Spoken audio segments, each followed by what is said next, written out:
5 araw nga pala bago nga ulit namin nasalok ang aming Skylab mga mare, tapos nakahuli nga kami ng dalag, bangus, malaking kanduli at banglaking mamali. Naisugod nga rin pala ako sa ospital ng 10 oras ng gabi mga mare, kaya tara't samahan nyo nga kami sa panibagong araw ng aming buhay. Noong nakaraang araw nga pala mga mare, bigla nga sumakit yung tiyan ko, pero tinitiis ko nga dahil akala ko mawawala rin. Pero nung gabi na nga mga mare, nung mga bandang 10 PM na nga ng gabi ay sobrang sakit na nga niya at sobrang namimilipit na nga ako sa sakit ng aking tiyan. Wala na nga ring tigil ang pagdumi at pagsuka ko mga mare, tapos wala ring tigil yung paghilab ng tiyan ko, kaya naman alas 11 nga ng hating gabi ay bumabiyahe nga kami pa bayan. Wala nga akong halos video ng mga time na yun mga mare, dahil sobrang sakit nga ng tiyan ko halos hindi ko na nga mahawakan ng cellphone. Diyos ko. Pagkarating nga namin sa ospital mga mare, nilagyan na nga agad ako ng dextrose, at ito nga yung first time ko malagyan mga mare, dahil first time ko lang din naman ma-ospital. Binigyan nga rin nila ako ng gamot na pampawala ng sakit ng tiyan, tapos isa pagsusuka, pero yun pinadaan nga rin sa dextrose. Pinalaboratory nga rin ang aking ihi, dumi at saka ang aking dugo, pero normal naman except lang sa aking ihi na may kaunting infection, kaya naman niresetahan nga ako ng antibiotic. Kaya yun mga mare, kinabukasan nga nakauwi na nga rin agad kami dahil okay na naman ako at hindi na nga sumasakit yung aking tiyan. Pagka-uwi nga namin sa bahay, natulog nga lang ako maghapon at nagpahinga, tapos kinabukasan tinanong nga agad ako ni Buyo kung sasama daw ba ako sa pagsalok sa laot. Kaya eto nga mga mare, doble ingat na lang talaga ako sa pagkain dahil uso pala talaga ngayon ang ganong sakit. Lalo na nga ngayon mga mare, buntis nga ako, kaya naman doble ingat talaga ang kailangan. Para nga lang ako nagdahilan mga mare at bumalik nga agad ang lakas ko, kaya naman napagdesisyonan ko ngang sumama dito kay Buyok ngayong araw. Hindi naman ako masyadong napapagod dito sa pagsama kay Buyok mga mare, dahil taga-video lang naman niya ako at tanaw-tanaw nga lang ako sa kanya. Diyos ko, sa totoo lang talaga mga mare, parang vlog na nga ni Buyok itong ginagawa ko, dahil halos siya nga lang yung nakikita, pero okay lang naman dahil ako naman yung boses niya. O diba?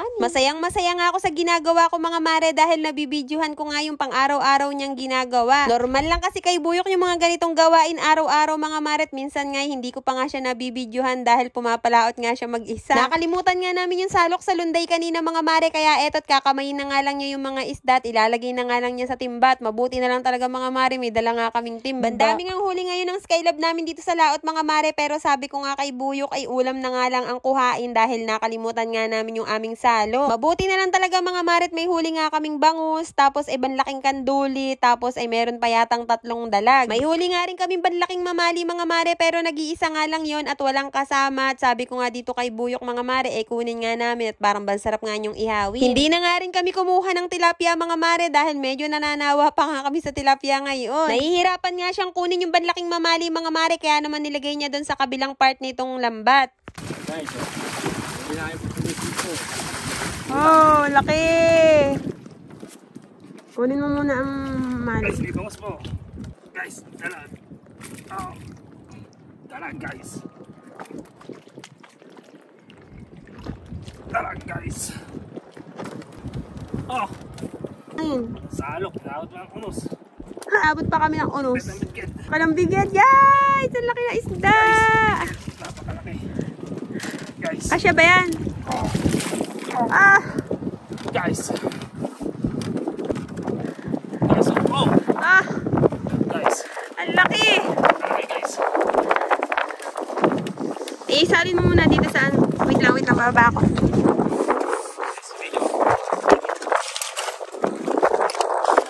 Guys, sinabot na kami ng unos! Guys. What? Ah! Hawa ko ba? Wala sa kiyang.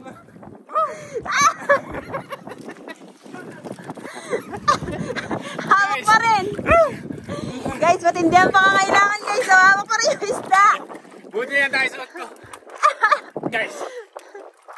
Kuwang-kuwa sa video guys. Guys. Matindi ang pangangailangan guys. So. Oh. Ako din mo. Aba, hindi ko kaya yan. Hindi, pag nakakapit ako dyan, napakakala. Oh. Hindi ko baka mamay maanong pa yung isda. Makawala pa. Diyos ko po. Guys. Diyos ko na. Rude. Diyos ko po, Rude. Ay!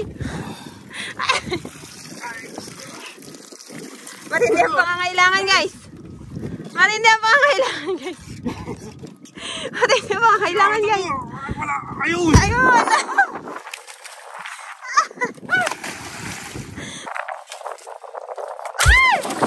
So, yun na nga guys, guys, sabi nga ni Buyok, estimate nga daw niya ay may 10 kilo nga daw yung mamaling nahuli namin at eto na nga at inabutan na nga kami ng unos. Diyos ko, sobrang lakas nga ng unos mga mare, kaya naman medyo natatakot nga ako at baka mamaya ay may lumawit na buhawi ay matangay kami. Noong nakakaraan kasi mga mare ay madalas kong mabalitaan na may lumalawit nga na buhawi dito sa Laguna Lake. Kaya naman panay nga ang tingin ko sa mga ulap mga mare kung nagpapantay, dahil kung nagpapantay nga yan eh may tendency nga na may lumawit nga na buhawi. Natakot nga rin kami ni Buyok mga mare nung parang may lumiwanag, dahil baka mamaya eh makulugan at makidlatan nga kami dito sa laot. Hinahanap ko nga si Buyok at pagmamadaliin ko nga umuwi mga mare, yung pala naman ay nagpunta nga sa Japan. Diyos ko, kidding aside mga mare, yan nga yung cage ng tatay, nilagyan nga daw niya ng bandera ng Japan dahil nalilito nga raw siya kung saan nga siya pupunta. Nung pauwi na nga kami mga mare, may nakita naman kami nagpipiknik doon sa pulo, kaya sabi ko nga dito sa aking Buyok ay bakit hindi na lang namin ibigay yung nahuli naming malaking mamali sa kanila. Binigay na nga rin namin yung nahuli naming mga dalag at bangus mga mare. Nagtira nga lang si Buyok ng isang malaking kandulit, isang dalag dahil ilalaga nga daw niya. Birthday pala ni nanay mga mare, kaya naman tuwang-tuwa nga sila doon sa binigay namin malaking mamali at sabi nga nila ay iihawin nga daw nila. Pinababa pa nga nila kami ng bangka mga mare at pinatagay naman nila si Buyok at ako naman ay medyo nahihiya. Just good. Kaya naman kung nakarating nga kayo hanggang dito sa dulo mga mare, baka naman pa-heart at pa-share at syempre pa-follow na rin po. Yun lang mga mare. Maraming salamat sa panonood.